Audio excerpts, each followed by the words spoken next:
kabarnya hari ini? Alhamdulillah, tetap semangat. Allahu Akbar. Nah, berjumpa lagi dengan Ustazah Rina.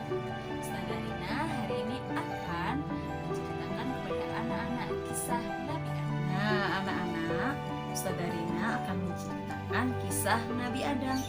Kemarin kita sudah mendengar Ustazah Indah yang menceritakan tentang diciptakannya ibu umat manusia. Ustazah Rina akan melanjutkannya. Dengarkan baik-baik ya. Nah, ini adalah iblis. Iblis berupaya untuk menyesatkan Adam dan keturunannya. Segala cara ia gunakan untuk menghasut Adam supaya keluar dari surga. Pada suatu ketika, iblis melihat Adam dan Hawa yang merasa lelah, haus, dan kelaparan. Nah, iblis menggunakan hal tersebut. Dia pun menghampiri Adam sambil berkata, "Hai Adam, tampaknya kau dan istrimu terasa lapar dan haus. Makanlah buah di hadapanmu itu. Lihat, warnanya begitu indah dan segar. Baunya pun sangat harum. Tentu rasanya sangat lezat." Adam tahu bahwa buah di hadapannya itu sangat lezat dari buah yang lain. Tapi dia juga tahu bahwa buah itu adalah buah yang dilarang oleh Allah. Adam pun tidak mendengar apa yang dikatakan iblis. Kemudian iblis menghampiri Hawa. Hawa juga dibujuk oleh iblis untuk memakan buah itu. Tapi sayang, Hawa juga tidak mendengarkan apa yang diucapkan iblis. Lalu iblis mencari akal supaya bagaimana Adam dan Hawa bisa keluar dari surga. Berbagai cara dia upayakan kepada Adam dan Hawa. Tetapi pendirian Adam tidak tergoyahkan sedikit pun. Sehingga dia ingin memilih waktu yang tepat untuk menggoda Adam dan Hawa. Pada suatu ketika, Adam dan Hawa yang baru saja berkeliling surga tampak lelah dan haus. Kesempatan itu ia gunakan untuk menghasut Adam dan Hawa lagi. Iblis pun berkata, "Hai Adam, ketahuilah, sebenarnya hanya golongan malaikat saja yang boleh memakan buah itu. Sebab dengan makan buah itu, para malaikat akan mengalami hidup kekal tanpa mengalami kematian." Adam dan Hawa pun mulai mendengar perkataan iblis. "Kami telah mendengar rahasia Allah sebelum kalian diciptakan," sambung iblis, "bahwa kalian takkan hidup lama.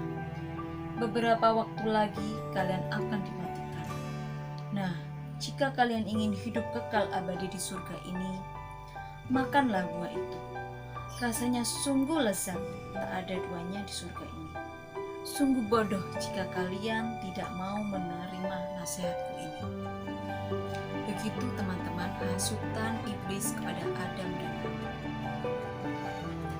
Iblis meneruskan bujukannya. "Aku bersumpah di hadapan kalian, demi Allah, aku sebenarnya hanya memberi nasihat karena aku merasa kasihan pada kalian berdua. Larangan Tuhan itu tak lain adalah supaya kalian tidak bisa hidup kekal di surga." Hawa yang terkena bujukan iblis itu lalu menghampiri Adam sambil berkata, "Rupanya benar ucapan iblis itu. Ia telah bersumpah atas nama Allah."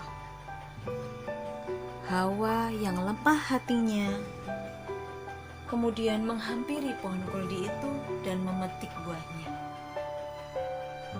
Pada saat itu Adam dan Hawa merasa lelah, haus, dan lapar. Terlebih setelah mendengar ucapan iblis itu. Mereka pun lupa dengan peringatan Allah, lalu memetik buah kuldi itu dan memakannya. Melihat hal tersebut, Allah merasa kecewa dan mencela perbuatan mereka sambil berfirman, "Bukankah aku telah melarang kamu berdua mendekati pohon itu? Dan aku katakan kepadamu, sesungguhnya setan itu adalah musuh yang nyata." Adam dan Hawa sangat menyesal. Mereka pun berlari. Seketika itu aurat mereka pun terbuka. Mereka mencoba bersembunyi ke sana kemari, tapi tak mungkin. Allah mengetahui perbuatan mereka, karena Allah Maha mengetahui. Namun akhirnya Adam dan Hawa sadar bahwa mereka tak mungkin dapat menyembunyikan diri lagi dari Allah.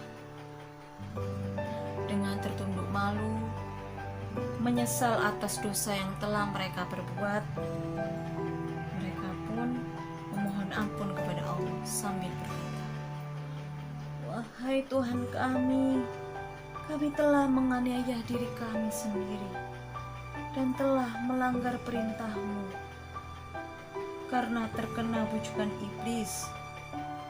Jika Engkau tidak mengampuni kami dan memberi rahmat kepada kami, niscaya pastilah kami termasuk golongan orang-orang yang merugi."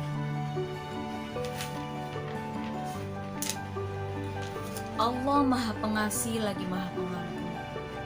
Allah pun mengampuni perbuatan mereka. Tetapi atas kesalahan yang telah mereka perbuat, akhirnya mereka dihukum oleh Allah dan keluar dari surga yang penuh dengan kenikmatan. Dan ini sudah sesuai dengan kehendak Allah yang memang menciptakan manusia sebagai khalifah di bumi, sebagai pengemudi dan pengatur planet bumi. Maka berfirmanlah Allah, "Demi kemuliaan-Ku, kamu berdua harus meninggalkan surga itu. Kalian akan turun ke bumi yang telah lama terbentang. Di sana segala kebutuhan hidupmu tersedia. Tapi kalian harus bersusah payah, harus bekerja keras untuk mendapatkannya." Selain Adam dan Hawa, iblis pun juga diusir dari surga. Dan seketika itu Adam dan Hawa serta iblis bumi bersama. Kemudian turunlah firman Allah yang berbunyi, "Turunlah kalian di bumi. Di bumi kamu hidup, di bumi kamu mati. Dari bumi itu pula kamu akan dibangkitkan. Di atas bumi kelak, kamu dan anak cucumu selalu mendapat godaan dan tipu daya iblis, agar anak cucumu celaka dan hidup sengsara. Di sana anak cucumu akan menghadapi perjuangan berat. Dari jenis laki-laki akan bersusah payah dalam mencari nafkah. Dari jenis perempuan akan mengalami kesakitan di masa melahirkan anak. Namun, kamu jangan khawatir, karena kamu dan anak cucumu akan kuajari petunjuk-petunjuk, yaitu ajaran-ajaran agama. Barang siapa mengikuti petunjukku, maka ia akan selamat dari godaan iblis." Nah, itu tadi firman Allah. Demikianlah anak-anak, Adam dan Hawa harus turun dari surga.